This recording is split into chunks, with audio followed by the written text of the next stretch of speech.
Hello and good morning everyone. तो आइए आज का क्लास शुरू करते हैं। मैथ्स में हम लोग प्रश्नावली 6.3 शुरू किए थे पिछले क्लास में। प्रश्नावली 6.3 का प्रश्न संख्या 1 हम लोगों ने बना लिया था। अब प्रश्न संख्या 2 हम लोगों को बनाना है। तो प्रश्न संख्या 2 को बनाने से पहले कुछ थ्योरी है जो कि 9th क्लास में पढ़ना है। आप लोगों में से बहुत से बच्चों ने सही से नहीं पढ़ा होगा और अगर पढ़ा भी होगा तो माइंड से स्लिप कर गया होगा। एक बार रिवीजन करवा दे रहे हैं। जो बच्चे जानते हैं उनका रिवीजन हो जाएगा, जो बच्चे नहीं जानते हैं वो जान जाएंगे। तो आइए शुरू करते हैं। एक रूल होता है रैखिक युग में अभिग्रही। इंग्लिश में इसको लीनियर पेयर कहते हैं, अंग्रेजी में इसको लीनियर पेयर कहते हैं और हिंदी में इसको कहते हैं रैखिक युग में अभिग्रही। रैखिक युग में अभिग्रही क्या है तो समझिएगा। अगर मान लीजिए हम कोई एक रेखा बना दे रहे हैं, अगर मान लो हम कोई एक रेखा खींच दे रहे हैं और इस रेखा पर कोई एक किरण आकर खड़ी हो जा रही है, तो इस तरीके से दो ठो कोण बनेगा। एगो कोण ये बनेगा, एगो कोण ये बनेगा। इस दोनों कोणों का जोड़ 180 डिग्री होता है। यही कहता है रैखिक युग में अभिग्रही। तो यहां पर मैंने एक रेखा खींचा है AB।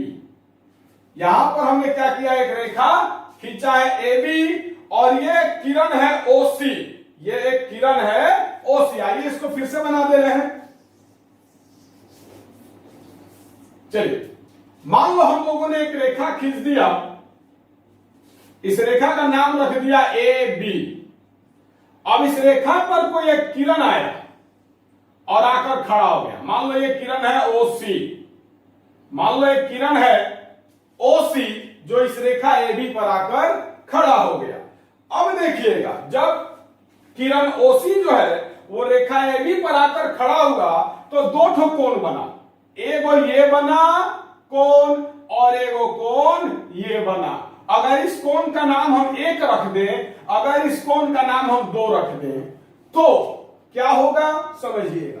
इस कोण का नाम हम 1 रख दे रहे हैं और इस कोण का नाम अगर हम 2 रख दे रहे हैं तो दोनों कोण का जोड़ 180 डिग्री होगा। मतलब AB अगर कोई रेखा है तो इस पर जो जितना कोण बनेगा सभी कोण को जोड़ने पर 180 डिग्री आएगा, क्योंकि एक रेखा पर 180 डिग्री का कोण बनता है। ये अगर कोई रेखा है तो यहां पर जो कोण बनेगा वो 180 डिग्री का बनता है। अब इसमें जितना भी हिस्सा हम लगा दे, मान लीजिए इधर हिस्सा लगा दिए, इधर हिस्सा लगा दिए, ये कोण 1 हो गया, ये कोण 2 हो गया, ये कोण 3 हो गया, तो तीनों कोण को जोड़ने पर 180 डिग्री आएगा। तो रैखिक युग में अभिग्रहित कहता है कि अगर कोई रेखा पर कोई किरण खड़ा हो जाए तो इस प्रकार बने हुए आसन्न कोणों का योग 180 डिग्री होता है। ये कोई रेखा है AB, ये कोई रेखा है AB। इस रेखा पर किरण OC आकर के खड़ा हो गया। ये किरण OC है, ये आकर खड़ा हो गया। तो इस प्रकार दो ठो कोण बन रहा है। एगो कोण बन रहा है कोण 1 और एगो कोण बन रहा है कोण 2। तो वही मैंने लिखा है कि यदि AB एक रेखा है तो कोण BOC जोड़ कोण AOC बराबर 180 डिग्री, अर्थात कोण 1 जोड़ कोण 2 बराबर 180 डिग्री होगा। तो रैखिक युग में अभिग्रहित क्या कहता है, एक रेखा पर बने हुए आसन्न कोणों का जोड़ 180 डिग्री होता है। AB एक रेखा है, इस पर दो ठो कोण बना है, कोण 1 और कोण 2। इस दोनों कोण को जोड़ेंगे तो 180 डिग्री होगा। वीडियो को रोक करके उतारो, वीडियो को रोक करके उतारिए।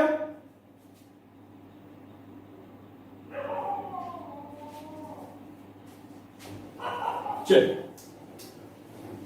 अब हम लोग देखेंगे प्रश्नावली 6.3 का प्रश्न संख्या 2।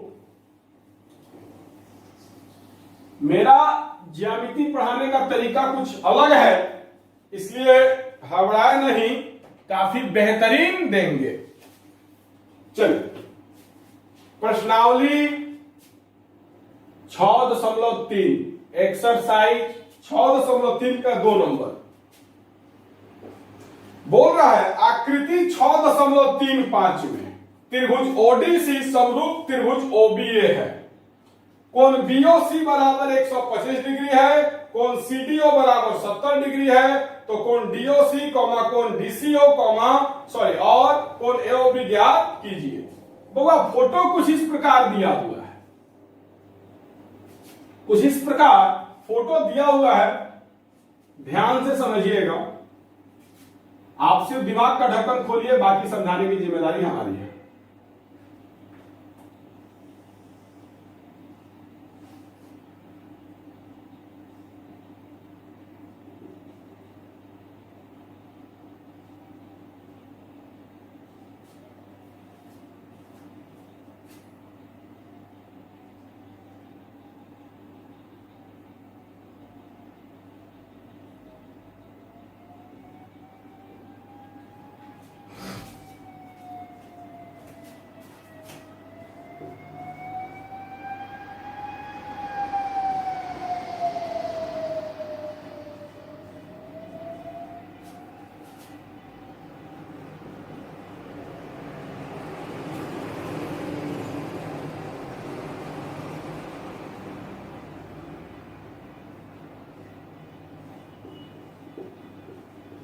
चलिए, तो हमने क्वेश्चन लिख लिया।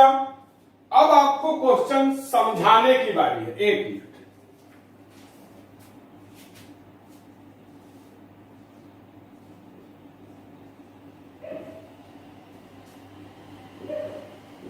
चलिए, पहले आप क्वेश्चन समझिए ध्यान से। अभी हम क्वेश्चन को बना नहीं रहे हैं, ये सब मैंने रफ किया है। क्वेश्चन पहले समझना ज्यादा जरूरी है। चलिए, हम पहले दोनों त्रिभुज को काट देते हैं, काट कर अलग कर देते हैं। ये मेरा शुरू का आदत है त्रिभुज को काटना। चलिए, यह है ओ सी डी, यह है ए ओ बी। इसमें 2 त्रिभुज दिया हुआ है। एक त्रिभुज है ओ डी सी, ये त्रिभुज O D C, O D C. इस त्रिभुज को काट कर मैंने यहां बना दिया। एक और त्रिभुज है ओ बी ए, ये ओ बी ए। इस त्रिभुज को काटकर मैंने यहां बना दिया। तो 2 त्रिभुज जो था, दोनों का फोटो मैंने आपके सामने बना दिया है। क्वेश्चन क्या बोल रहा है? त्रिभुज ओडीसी, ये त्रिभुज, और त्रिभुज ओबीए, ये दोनों त्रिभुज क्या है? समरूप है। तो चलिए,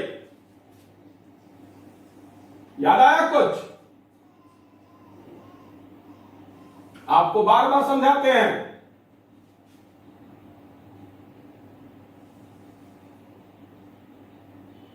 संगत कोण खोज लिया जाए। तो देखिएगा, मान लो इसका नाम कोण 1 है, मान लो इसका नाम कोण 2 है, और इसका नाम कोण 3 है। मान लो इसका नाम कोण 4 है, इसका नाम कोण 5 है, इसका नाम कोण 6 है। हमने इस त्रिभुज के तीनों कोण का नाम 1 2 3 रख दिया, अपने मर्जी से रख दिए। इस त्रिभुज में 5 4 5 6 रख दिया अपने मर्जी से, कोई दिक्कत वाली बात नहीं है। क्वेश्चन मेरा है ओडीसी समरूप है ओबीए के, तो इस त्रिभुज में ओ की जगह पर इस त्रिभुज में ओ है। अरेंजिंग समझिएगा, मैं आपको बार बार समझाया था पिछले क्लासेस में कि जब भी समरूप लिखिए तो सीरियल वाइज लिखिए। तो कभी भी समरूप देता है तो सीरियल वाइज ही देता है। इस बात को समझ लेना आपकी जरूरत है और आपको आवश्यक है। तो आप लोग एक बात तो अच्छी तरीके से जानते हैं कि 2 त्रिभुज अगर समरूप है तो उसका संगत कोण बराबर है और संगत भुजाओं का अनुपात भी बराबर होता है। ये तो आप जानते हो। अब क्वेश्चन में दे दिया है कि ये दोनों त्रिभुज समरूप है। यहां पर क्वेश्चन में दे दिया है ओडीसी समरूप है ओबीए के। इसका मतलब इस दोनों त्रिभुज का ओ, इस त्रिभुज में कोण क्या है? कोण 3 है और इसमें कोण 5 है। इसका मतलब कि कोण 3 और कोण 5 बराबर है, क्योंकि ये दोनों त्रिभुज समरूप है। क्वेश्चन में दिया है कि त्रिभुज ओडीसी और त्रिभुज ओबीए ये दोनों क्या है, समरूप है। तो जब दोनों त्रिभुज समरूप है तो इसका प्रत्येक संगत कोण बराबर होगा। अब संगत कोण कैसे खोजेंगे, तो क्वेश्चन हमको जो दिया है उसी के अनुसार खोज लेंगे। ओडीसी ओबीए, इसका मतलब इस त्रिभुज का कोण ओ और इस त्रिभुज का कोण ओ संगत कोण है। इस त्रिभुज का कोण डी और इस त्रिभुज का कोण बी संगत कोण है। इस त्रिभुज का कोण सी और इस त्रिभुज का कोण ए संगत कोण है। और जब दोनों समरूप है तो संगत कोण बराबर है।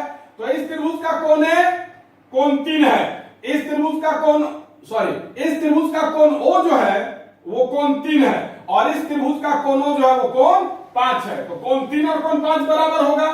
उसके बाद इस त्रिभुज का जो कोण डी है वो कोण 1 है और इस त्रिभुज का जो कोण बी है वो कोण 6 है। तो कोण 1 और कोण 6 भी बराबर होगा। इस त्रिभुज का कोण सी जो है वो कोण 2 है और इस त्रिभुज का कोण ए जो है वो कोण 4 है। तो क्वेश्चन दिया है कि त्रिभुज ओडीसी समरूप है त्रिभुज ओबीए के, ये दोनों त्रिभुज समरूप है। इसका मतलब कोण 3 बराबर कोण 5 है, कोण 3 का संगत कोण कोण 5 है, कोण 1 का संगत कोण कोण 6 है और कोण 2 का संगत कोण कोण 4 है। तो चूंकि दोनों त्रिभुज समरूप है तो संगत कोण बराबर होगा, मतलब कोण 3 और कोण 5 बराबर होगा, कोण 1 और कोण 6 बराबर होगा, कोण 2 और कोण 4 बराबर होगा, यह निश्चित है। अब आइए हम लोगों से डिमांड क्या किया है वो जाना जाए। तो आइए नाम इस पर लिख दे रहे हैं, आसानी होगा। इसको कोण 1 मान लो, इसको कोण 2 मान लो, इसको कोण 3 मान लो, ज्यादा बेहतर होगा। उसके बाद इसको पहले देख लिएगा क्या क्या डिमांड कर रहा है। कोण डीओसी, डीओसी मतलब कोण 2, कोण 2 का ही नाम है कोण डीओसी। कोण डीसीओ, डीसीओ मतलब कोण 1 और कोण ओएबी, ओएबी मतलब कोण 3। तो बाकी को कुछ मानने की आवश्यकता नहीं। अब अगर समझदार होंगे तो आपको दिख रहा होगा बीडी एक रेखा है, बीडी क्या है, एक रेखा है। तो कोण 2 जोड़ कोण 125 बराबर 180 डिग्री, कोण 2 जोड़ कोण 2 जोड़ 125 डिग्री बराबर 180 डिग्री। अब इस मेथड से हम लोग कोण 2 निकाल लेंगे। आज जब कोण 2 निकल जाएगा तो आप जानते हो कि त्रिभुज के तीनों कोणों का योग 180 डिग्री होता है। इस मेथड से कोण 1 निकाल लेंगे। उसके बाद कोण 1 और कोण 3 बराबर है, एक मिनट, हाँ, कोण 1 और कोण 3 बराबर है। कैसे, तो देखिएगा यहां पर कोण 2 है और यहां पर कोण 4 है। आप लोग देख सकते हैं कोण 2 और कोण 4 बराबर है। तो यहां पर जो कोण 2 है वही ना यहां पर कोण 1 है और यहां पर जो कोण 4 है वही ना यहां पर कोण 3 है। तो 1 और 3 क्या हो जाएगा, बराबर हो जाएगा। तो आइए अब इसको अच्छा से प्रोसेस से बनाया जाए। तो चलिए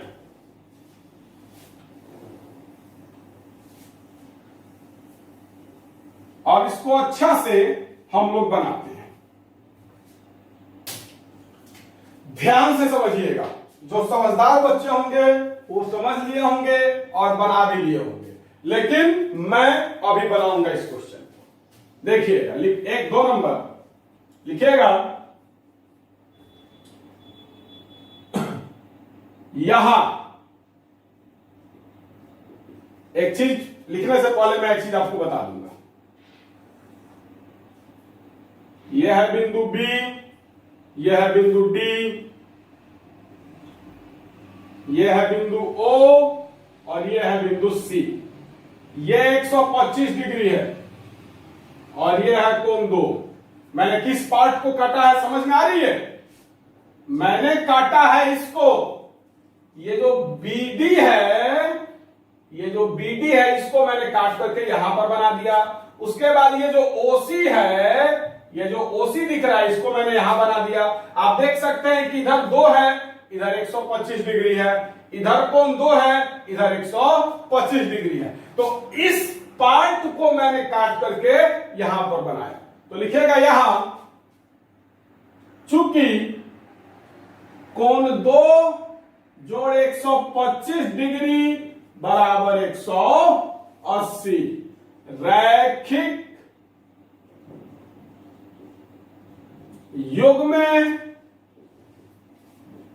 अभिगृहित से ये काम हम लोग कैसे किए हैं? तो रैखिक युग्म अभिगृहित से। अभी जस्ट थोड़ा देर पहले मैंने आपको बताया था कि एक रेखा पर, ये बीडी एक रेखा है, इस रेखा पर दो ठो कोण बन रहा है। तो आपको अभी जस्ट मैंने बताया था कि एक रेखा पर अगर दो ठो कोण बन रहा है तो दोनों कोण का जोड़ 180 डिग्री होगा। अभी जस्ट मैंने रैखिक युग्म अभिगृहित के बारे में बताया था थोड़ा देर पहले। तो वही कांड यहां पर हुआ है। बीडी एक रेखा है और ओसी कोई किरण इस पर आकर खड़ी हो गई। ये कोण 125 डिग्री है और ये कोण 2 है। हम लोगों को कोण 2 निकालना है।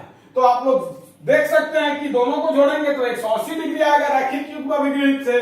तो वही मैंने लिखा है कोण 2 जोड़ को 125 डिग्री बराबर 180 डिग्री। अब आइए या कोण 2 बराबर 125 इधर प्लस में उधर जाएगा तो माइनस में हो जाएगा। तो 180 डिग्री माइनस 125 डिग्री। इसे या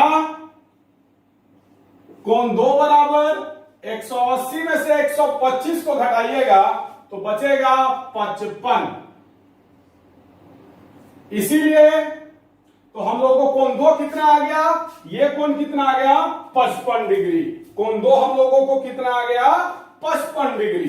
तो इसीलिए कोण 2 का नाम क्या है? क्वेश्चन में कोण 2 का नाम क्या दिया है? तो कोण 2 का नाम दिया कोण डीओसी। क्वेश्चन में आपको कोण 2 का नाम क्या दिया है? कोण डीओसी। डीओसी आपसे पूछ रहा था तो डीओसी को हम लोगों ने कोण 2 मान दिया है। तो लिखेगा इसीलिए कोण डीओसी बराबर 55 डिग्री, क्योंकि कोण 2 जिसको हम लोगों ने माना है वही है कोण डीओसी। तो कोण डीओसी बराबर 55 डिग्री। डीओसी यही है कोण 2। तो हमने निकाल दिया। अब आइए, अब हम लोगों को चाहिए, लिखेगा एवं कोण 1 जोड़ कोण 2 जोड़ 70 डिग्री बराबर 180 डिग्री। ब्रैकेट में लिखिएगा चूंकि त्रिभुज के तीनों कोणों का योग 180 डिग्री होता है। त्रिभुज के तीनों कोणों का योग 180 डिग्री होता है। तो चलिए समझिएगा इसको अच्छा से बाबू।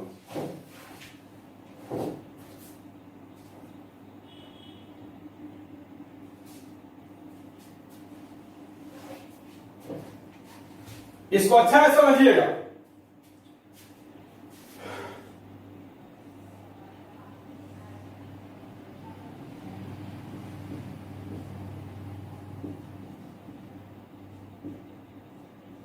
यही त्रिभुज है ओडीसी। इस त्रिभुज को काटकर मैंने यहां लिख दिया।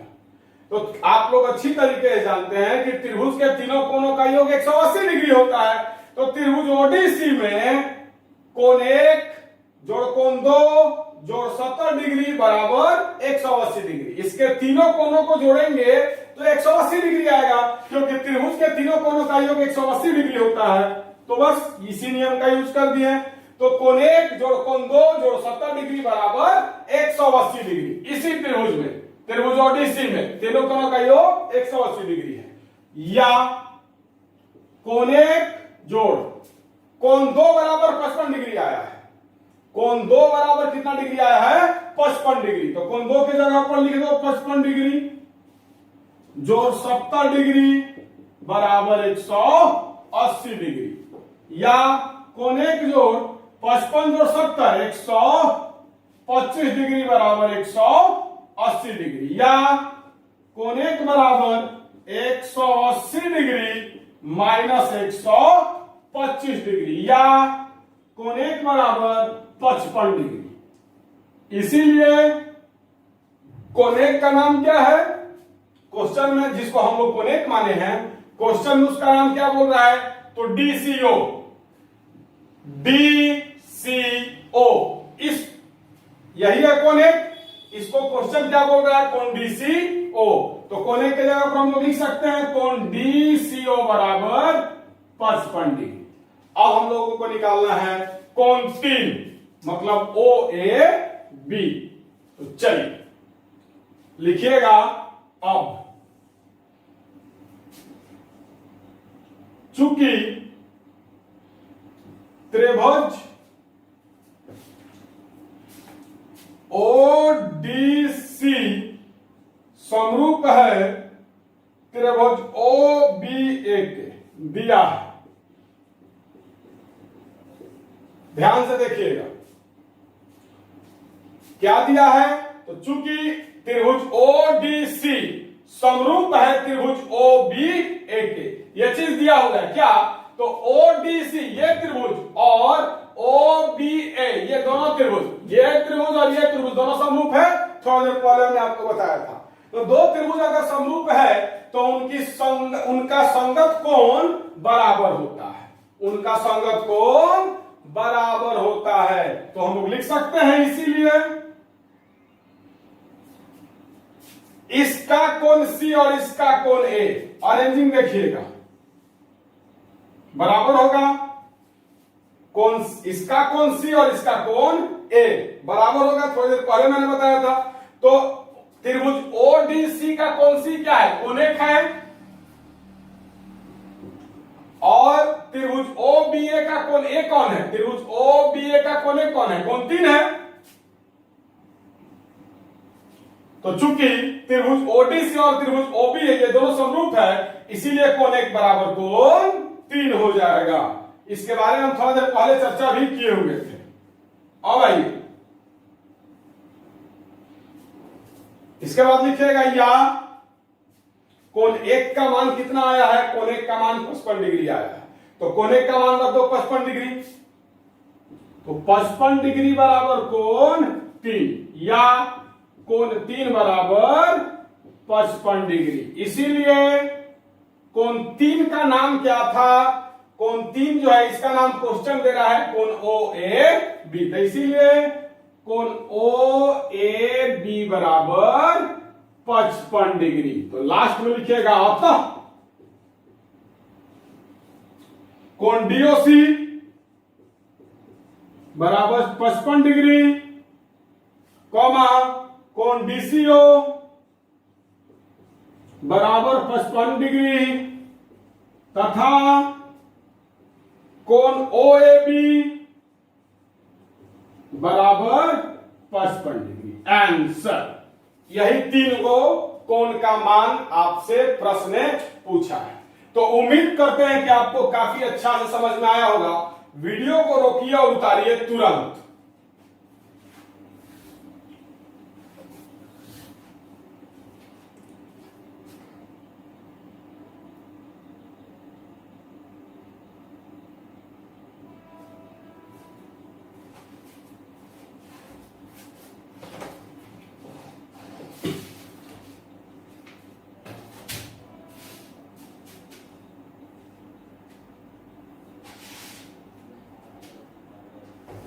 चलिए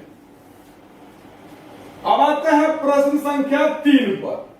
तो प्रश्न संख्या 3 को बताने से पहले मैं आप लोगों को 9th क्लास का एक चीज है जो समझाना चाहूंगा, एकांतर अंतः कोण।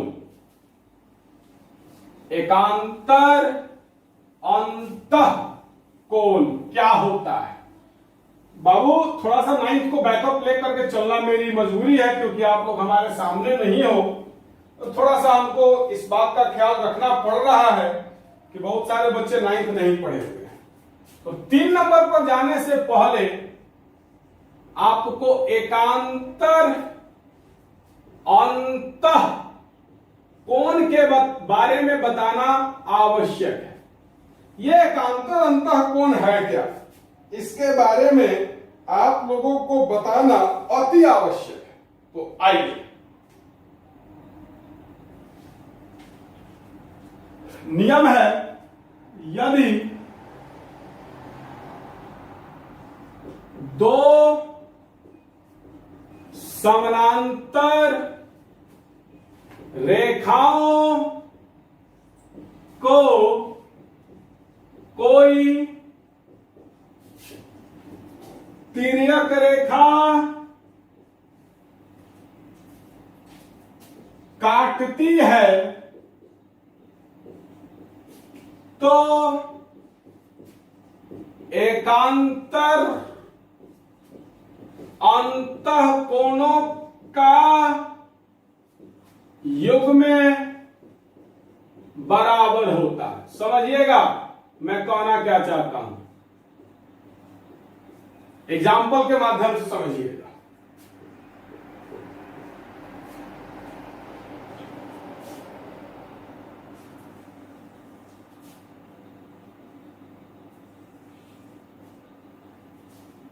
मान लो ये कोई रेखा है ए बी, ये कोई रेखा है सी डी।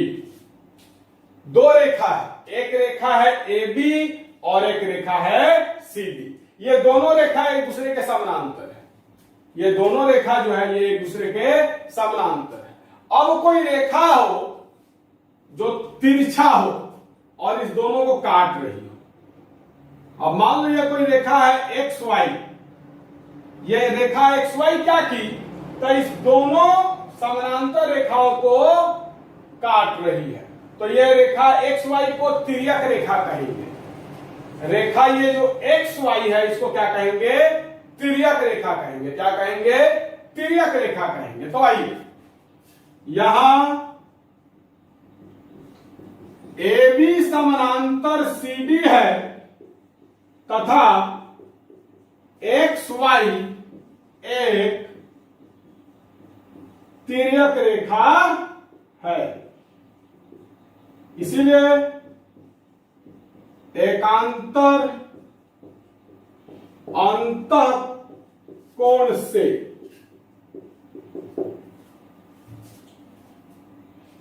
अब देखिएगा यहां ए बी और सी डी, ये रेखा ए बी है, ये रेखा सी डी है, ये दोनों समानांतर है। मतलब ए बी और सी डी क्या है, समानांतर है। और एक्स वाई क्या है, तिर्यक रेखा है। एक्स वाई क्या है, तिर्यक रेखा है। एक्स वाई क्या है, तिर्यक रेखा है। तो समझिएगा, इसको मान लो कोण एक, इसको मान लो कोण दो, इसको मान लो कोण तीन, इसको मान ले कोण चार। तो कोण एक और चार एकांतर अंतःकोण का युग्म होता है। माने कोण एक और कोण चार जो है वो एकांतर अंतःकोण का जोड़ा होता है, और कोण दो और कोण तीन जो है वो भी एकांतर अंतःकोण का जोड़ा होता है। तो समझिएगा, एकांतर अंतःकोण से कोण एक बराबर कोण चार तथा कोण दो बराबर कोण तीन होगा। चलिए एक बार फिर से इसको अच्छा से समझ लिया जाए और आगे बढ़ा जाए। एकांतर अंतःकोण क्या है, सबसे पहले ये हम लोग को जानना जरूरी है कि ये एकांतर अंतःकोण है क्या। तो देखिएगा, यदि दो समानांतर रेखाओं को कोई तिर्यक रेखा काटती है तो एकांतर अंतःकोणों का युग्म बराबर होता है। अब पहले समझा जाए तो मान लो दो ठोम समानांतर रेखा खींच दिए, एक समानांतर रेखा एक रेखा ए बी है और एक रेखा सी डी है। तो रेखा ए बी और रेखा सी डी जो है एक दूसरे के समानांतर है। तो यहां लिखा है मैंने, यहां ए बी समानांतर सी डी है, मतलब ए बी और सी डी क्या है, समानांतर है एक दूसरे के। अब इस दोनों समानांतर को रेखा को कोई तिर्यक रेखा काट रही है। अब ये एक्स वाई क्या है, ये एक्स वाई जो है ये क्या है, तिर्यक रेखा है। तो दो समानांतर रेखा ए बी और सी डी को तिर्यक रेखा एक्स वाई काटती है। तो यहां पर जो कोण बनेगा इस कोण का नाम हम एक लिखे हैं, यहां पर जो कोण बनेगा इस कोण का नाम हम कोण दो लिखे हैं, यहां पर जो कोण बनेगा इस कोण का नाम हम कोण तीन रखे हैं, और यहां पर जो कोण बनेगा इस कोण का नाम हम कोण चार रखे हैं। तो जब ये दोनों रेखा एक दूसरे को काटती है सॉरी, ये दोनों रेखा एक दूसरे के समानांतर है और एक्स वाई जो है एक तिर्यक रेखा है, तो कोण 1 और कोण 4 बराबर होगा एकांतर अंतः कोण से।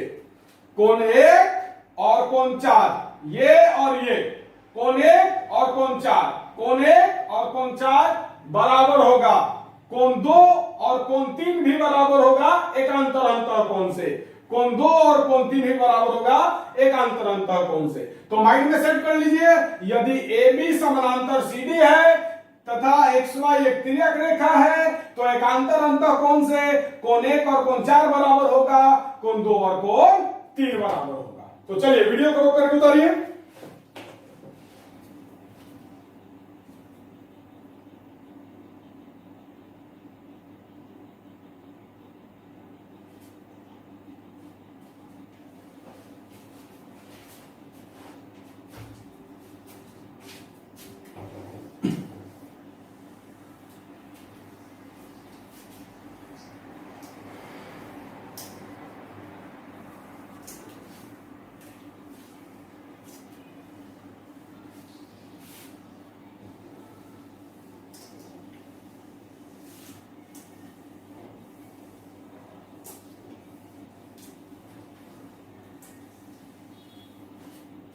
चलिए अब हम लोग आते हैं प्रश्न संख्या 3 पर। प्रश्नावली 6.3, एक्सरसाइज 6.3 का प्रश्न संख्या 3 बोल रहा है कि समलंब एबीसीडी। समलंब क्या होता है ये मैंने आपको आज से कुछ दिन पहले के क्लास में मैंने बताया था। एक्सरसाइज 6.2 का सबसे लास्ट वाला जो 2 प्रश्न था, उस दोनों प्रश्न को सब शुरू करने से पहले मैंने आप लोगों को अच्छी तरीके से बता दिया था। आई थिंक प्रश्न संख्या 9 और 10, रुकिए बता दे रहे हैं। एक्सरसाइज 6.2 का प्रश्न संख्या 9 और 10, एक्सरसाइज 6.2 का प्रश्न संख्या 9 और 10 शुरू करने से पहले मैंने आप लोगों को समलंब चतुर्भुज के बारे में बताया था। अगर किसी बच्चे ने उसको नहीं देखा है तो उसको एक बार फिर से देख लेगा तो ही क्वेश्चन समझ में आएगा। बोल रहा है कि समलंब एबीसीडी जिसमें एबी समानांतर डीसी है और विकर्ण एसी तथा बीडी एक दूसरे को परस्पर ओ पर प्रतिच्छेद करते हैं। दो त्रिभुजों की समरूपता कसौटी का प्रयोग करते हुए दर्शाइए कि ओ ए बटा ओ सी बराबर ओ बी बटा ओ डी है। तो आइए, दिया है, क्या दिया है? दिया है एबीसीडी एक समलंब है जिसमें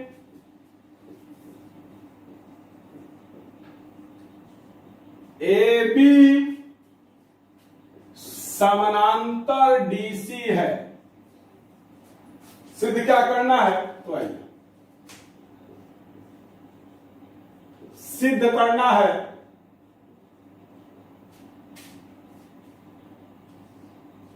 OA बटा OC बराबर OB बटा OD। निश्चिंत रहिए, सिद्ध मैं कर दे रहा हूं। तो चलिए, एबीसीडी एक समलंब है। समलंब का मतलब वैसा चतुर्भुज जिसके आमने सामने की भुजाओं का एक युग्म समानांतर हो, समलंब चतुर्भुज कहलाता है। पिछले क्लास में आप लोग पढ़े हैं। तो मान लो एक चतुर्भुज है,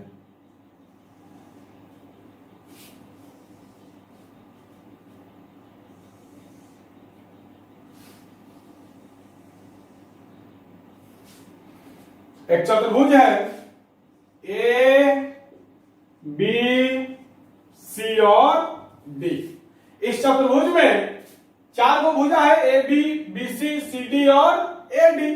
अब चारों भुजा में आमने सामने का जोड़ा कौन है? तो ए बी है, सी डी है एवं ए डी है, बी सी है। तो आमने सामने के जोड़ा में से कोई एक जोड़ा समानांतर अगर हो तो समलंब चतुर्भुज कहलाएगा।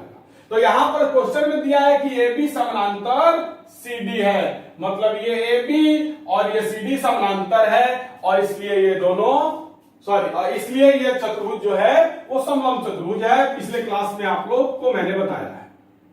अब इसका विकर्ण जो है, क्वेश्चन ये भी बोल रहा है कि इसका विकर्ण जो है वह एक दूसरे को बिंदु O पर प्रतिच्छेद भी कर रहा है। इसका जो विकर्ण है वो एक दूसरे को बिंदु O पर प्रतिच्छेद कर रहा है। तो क्वेश्चन आपको कुछ नहीं दिया, क्वेश्चन आपको सिर्फ इतना ही दिया कि ए बी सी डी एक समलंब है जिसमें ए बी और सी डी समानांतर है एवं इसके विकर्ण ए सी और बी डी एक दूसरे को बिंदु O पर प्रतिच्छेद कर रहा है। तो सिद्ध क्या करना है, OA बटा OC। सिद्ध क्या करना है, OA बटा OC। ये OA है, ये OC है, बराबर OB बटा OD। ये OB है, ये OD है। तो चलिए इसको सिद्ध करना शुरू किया जाए। देखिएगा,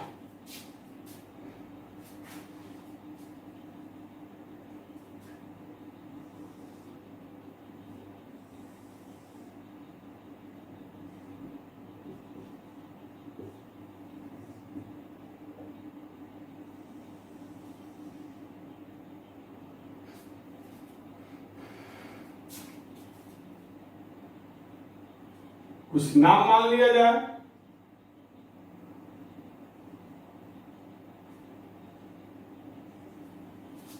इस कोण को मैंने कोण 1 मान लिया, इस कोण को मैंने कोण 2 मान लिया, इस कोण को मैंने कोण 3 मान लिया, और इस कोण को मैंने कोण 4 मान लिया। अब देखिएगा, चूंकि क्वेश्चन में दिया है बाबू, क्या दिया है, तो ए बी समानांतर डीसी है, ए बी समानांतर डीसी है। तो इसको शुरू करने से पहले मैं और भी कुछ तोड़ना चाहूंगा। ज्योमेट्री का मतलब जब तक फोटो को काटना आप नहीं सीखें तब तक ज्योमेट्री तुमको समझ में नहीं आएगा। इसलिए फोटो को छटकाना सीखो बाबू।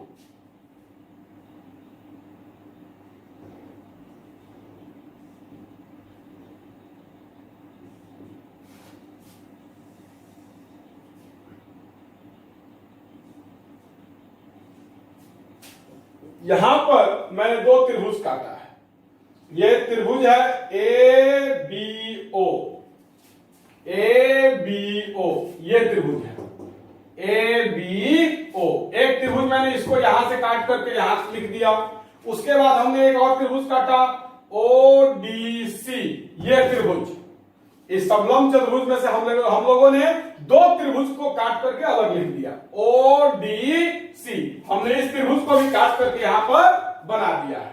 तो 2 त्रिभुज है ओ A B O D C.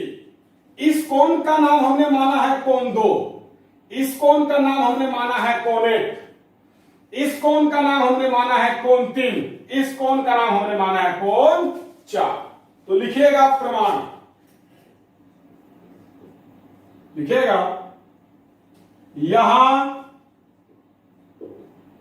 त्रिभुज ए ओ बी तथा त्रिभुज सी ओ डी में, 2 त्रिभुज है ए ओ बी, एक यह त्रिभुज है और एक है सी ओ डी, COD, एक ये त्रिभुज है। इस दोनों त्रिभुज में हम लोग को चलना है, इस त्रिभुज में और इस त्रिभुज में। इस दोनों त्रिभुज में चलने से पहले अब यहां पर आइएगा। ये दोनों त्रिभुज मैंने यहां बना दिया। अब यहां पर आइए। यहां आप लोग देख रहे हैं कि AB समानांतर DC दिया है। ये रेखा AB है और ये रेखा DC है, ये दोनों समानांतर है। और आप लोग ये भी देख सकते हैं,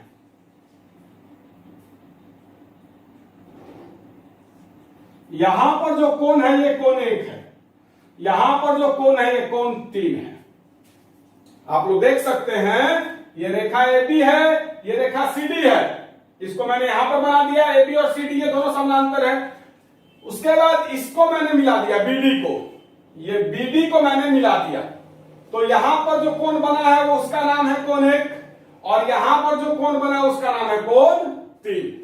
तो कोण 1 बराबर कोण 3, ये कोण 1 और कोण 3 बराबर होगा। क्यों?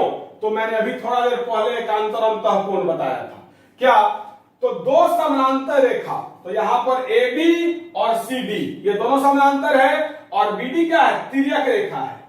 AB और CD समानांतर है, BD जो है वो तिर्यक रेखा है, तो एकांतर अंतः कोण बराबर होगा। तो कोण 1 और कोण 3 क्या है? एकांतर अंतः कोण है। तो अगर AB और CD समानांतर है तो कोण 1 और कोण 3 बराबर होगा। तो कोण 1 बराबर कोण 3 कैसे बराबर होगा? तो एकांतर अंतः कोण से एवं कोण 1 और कोण 3 बराबर कैसे होगा आपको मैंने दिखा दिया। अब आइए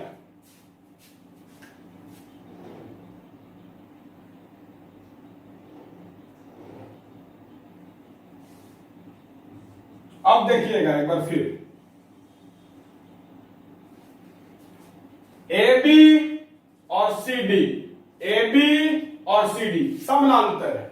ये दोनों क्या है? समानांतर है। हमने AC को यहां पर ला दिया, हमने A और C को मिला दिया। तो आप देख सकते हैं कि AB और CD समानांतर रेखा है और AC क्या है? तिर्यक रेखा है।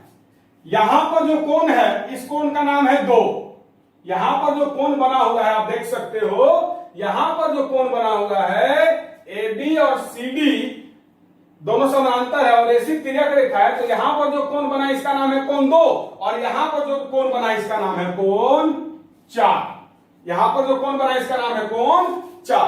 तो आप देख सकते हैं कि AB और CD समानांतर है और AC कोई तिर्यक रेखा है, तो कोण 2 और कोण 4 भी बराबर हो जाएगा। एवं कोण 2 बराबर कोण 4 कैसे? तो एकांतर अंतः कोण से, एकांतर अंतः कोण से। चलिए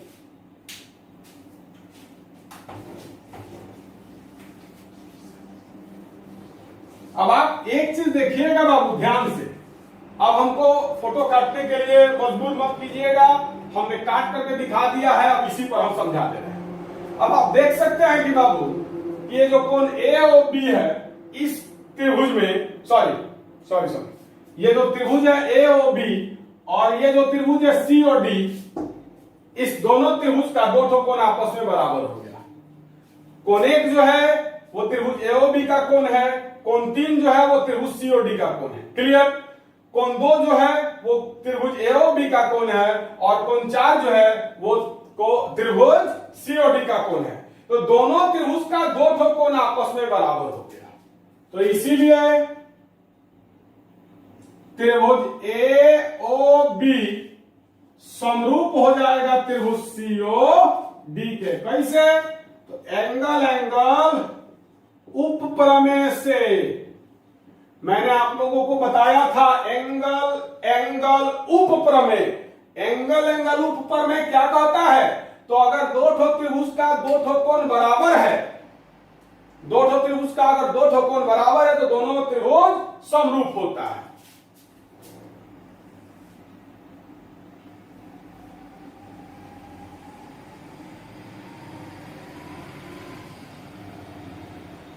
फिर से मैंने काट कर बना दिया क्योंकि अभी इसकी आवश्यकता है।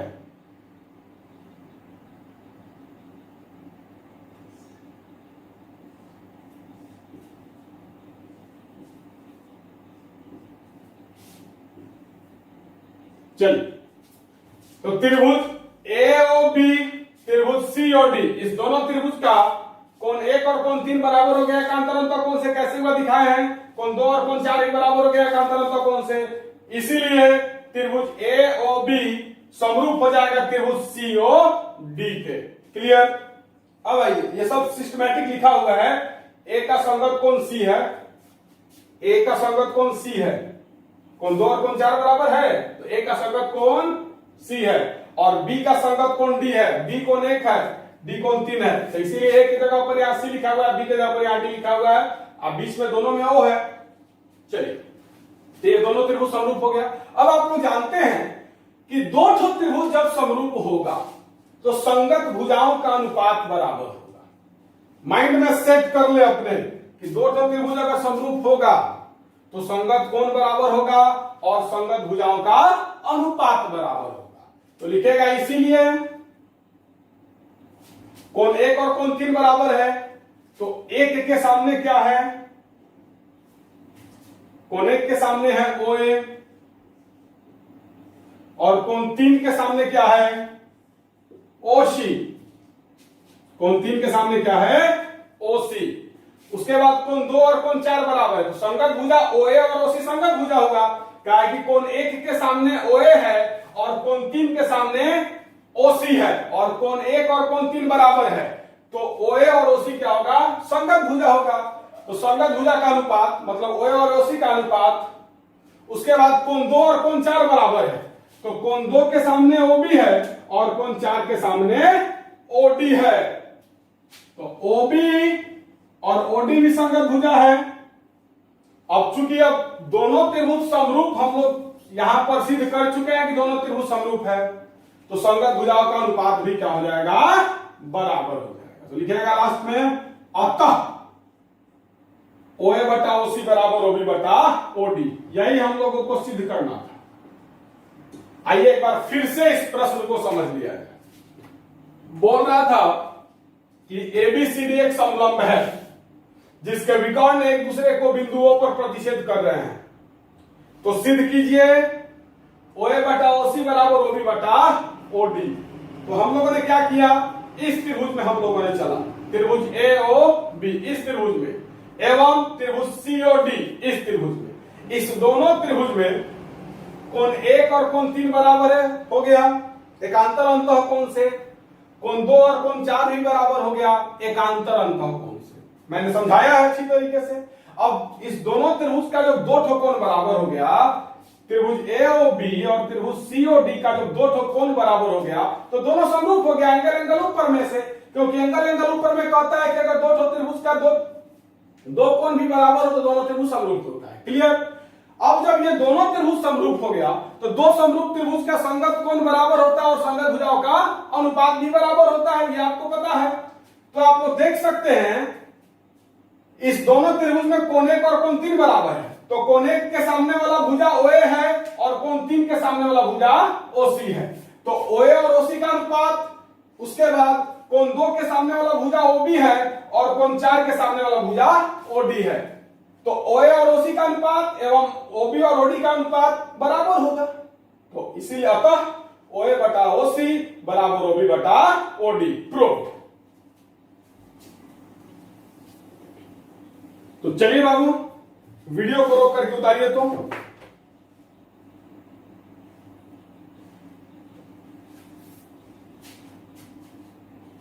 तो चलिए आज का क्लास हम यहीं पर समाप्त करते हैं। बाबू हम कुछ ज्यादा बेसिक्स लेकर के चल रहे हैं, लेकिन मैं ज्यामिति इस बात को सोच करके पढ़ा रहा हूं कि बच्चा कितना भी कमजोर हो उसको समझ में आना चाहिए। जो बच्चे पढ़ने में तेज है वो तो आसानी से समझ जाएंगे, लेकिन जो बच्चे पढ़ने में कमजोर हैं, जिनका 9th सही से कंप्लीट नहीं है, जिनका बेसिक एकदम 0 है, उनको भी समझ में आएगा। तो आज मैंने जो पढ़ाया वो आपको समझ में आया या नहीं, आप हमको जरूर बताइएगा। अगर आपको समझ में नहीं आया होगा तो उसका उपाय किया जाएगा, और अगर समझ में आ गया होगा तो बहुत अच्छी बात है, लेकिन बताइएगा जरूर कि समझ में आया या नहीं आया। तो आज का कार्रवाई यहीं पर समाप्त करते हैं। अगले क्लास में अब इससे आगे हम लोग देखा जाएगा। तो बहुत बहुत धन्यवाद।